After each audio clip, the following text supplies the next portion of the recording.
Hey, it's Dr. Brad, and I've just returned from a trip out to a farm in rural New South Wales in a town called Dalgety, where it is believed that a farmer has found a piece of space junk from a SpaceX Crew 1 trunk.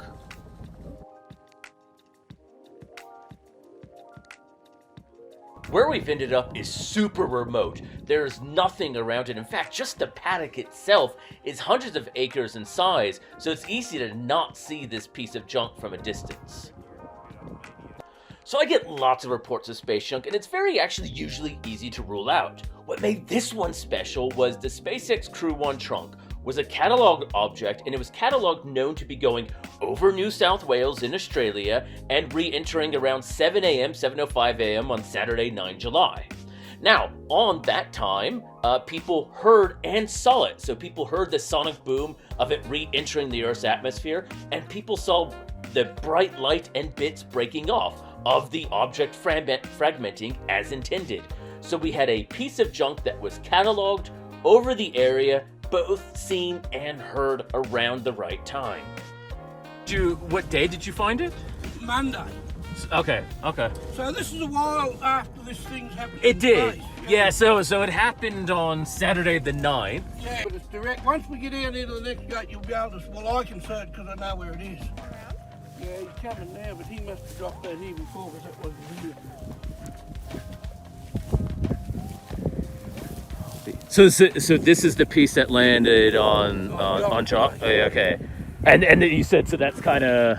Oh, here he is. Here he is. Yeah, so this is the bit coming here.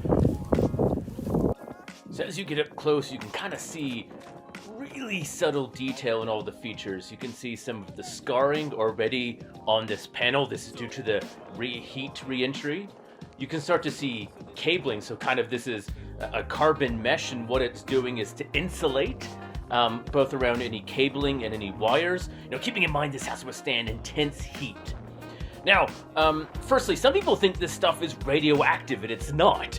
Yes, there is radiation in space. Things don't come back radioactive all of a sudden. And it's also been out in the weather, the rain, the wind for a couple of weeks, so any loose, potentially harmful bits may have blown and washed off.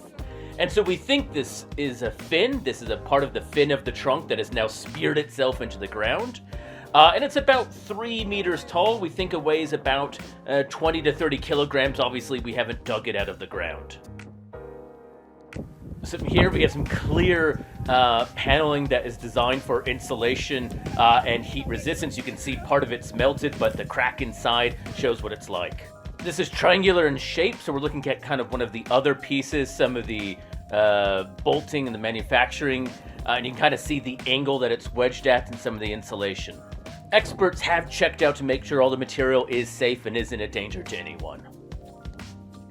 This big piece is the one that wedged itself onto Mick's farm, and Jock brought his piece over from the farm next door. And as you said, yeah, the serial number is kind of helpful.